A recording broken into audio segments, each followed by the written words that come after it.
Господи Исусе Христе, Сине Божий, помилуй меня грешного. Отца и Сина и Святия Дух. Аминь. Возлюбени во Христа Бога, братя и сестри. Денешната евангелска перикопа носи изключително прецизни морални пораки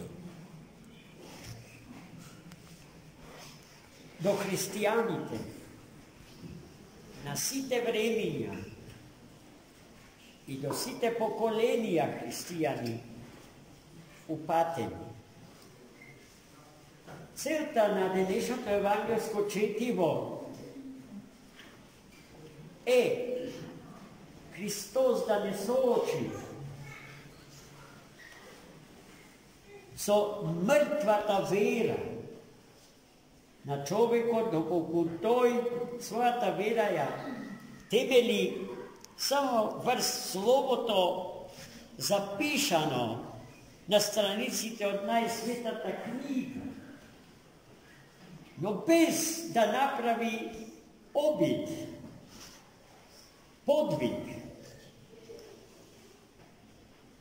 Тој евангелски запис да го преточи во собствен живот. Евангелието да го оживотвори со својот живот и во својот живот.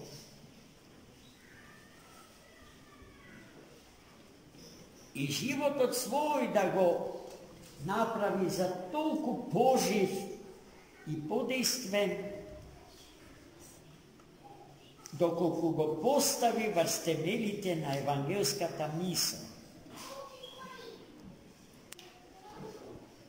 Денеска на Христа Господа му пристапи еден млад човек.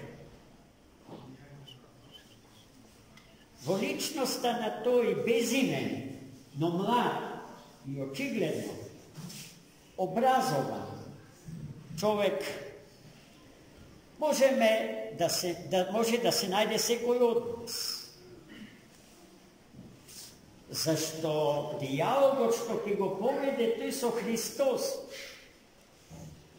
по се изгледа е дијалог што секој од нас посебно би го повел со Христа Господа, доколку го немаме искуството што од денешното евангелско четиво ни доаѓа. Зашто имено се работи? Тој млад човек му приоѓа на Христа Господа со прашањето: Господи, што треба да направам за да се здобијам со живот вечен? И сега Христос го соочува со потребата да го чита Светото Писмо, се разбира.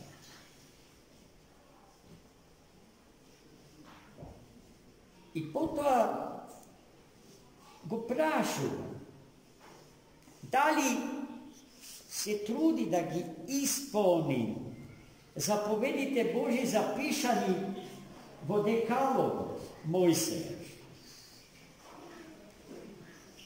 за да не се збуни и за да знае точно што го прашува. Христос му ги набројува 10 Божи заповеди, соочувајќи го со фактот дека доколку ги преточува во живот, доколку ги оживотворува, ќе најде или ќе се стекне со живот вечен. Одговорот на младиот човек бил потврден, дека тој од малечки нозе, од родителите своји бил учен да го прочитува зборот Божи и да го живе. zašto se razbira, zaslužuvaše posebna pohvalba i posebno vнимание. No to je razgovor.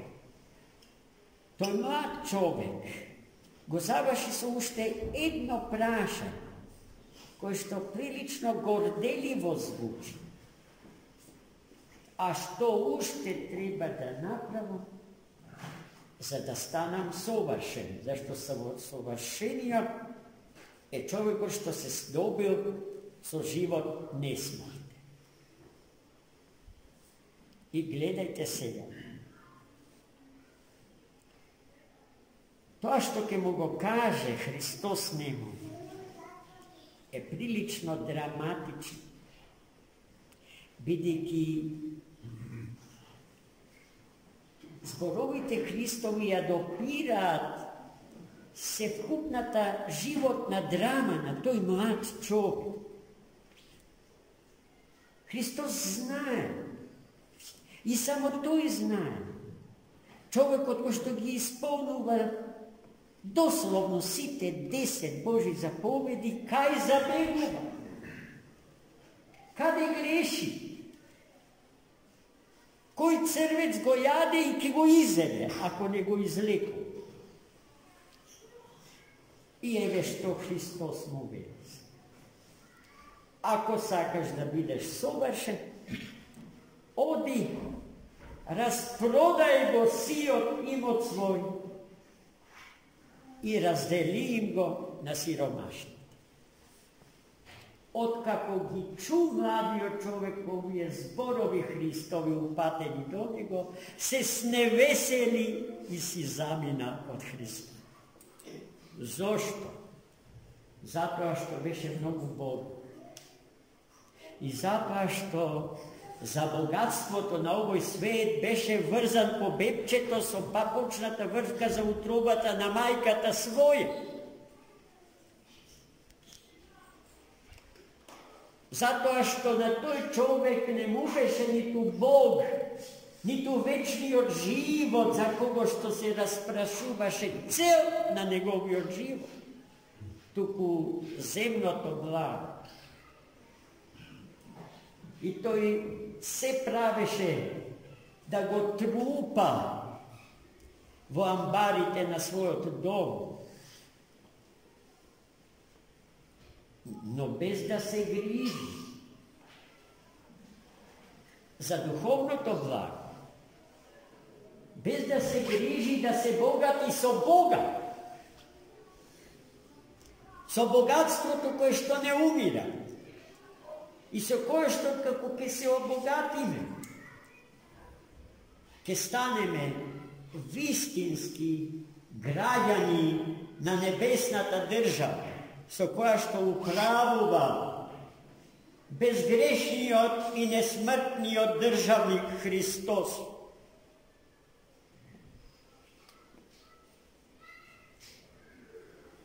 Откако си замина младиот човек, Христос ги кажа зборовите на кои што сите обесправени и сиромашни граѓани на оваа планета ги сакаат и ги прегрнуваат со сето срце.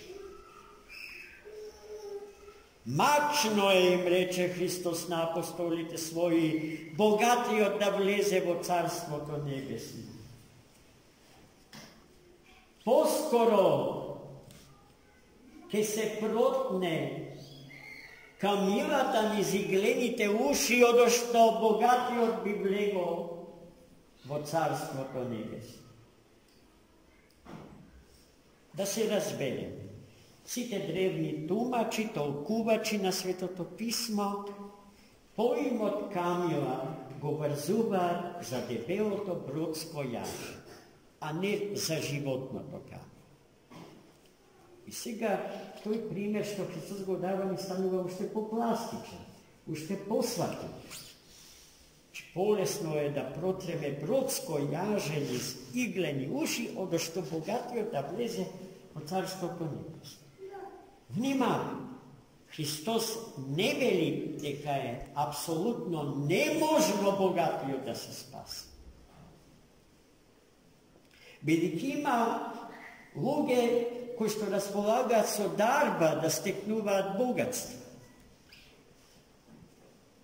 И таа способност да стекнуваат богатства не си ја припишуваат себе, туку на Бога.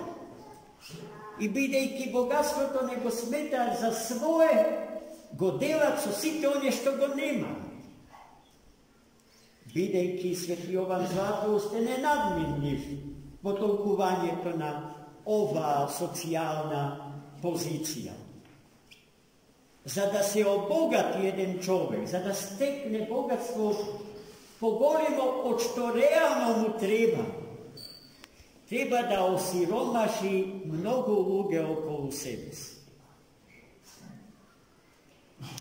Токму со нив, богатиот Бога ради, треба да го подели стекнатото богатство. И така ќе најде спасение.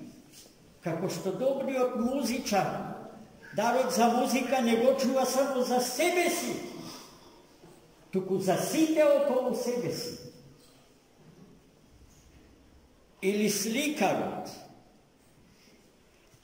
или научникот, кога действува и кога работи и заработува за со богатството што го стекна да ги богати другите, браќата своји, ближните своји, тој станува или се повеќе му се приближува пред светите двери на светото и незаодно царство Господне. Амин.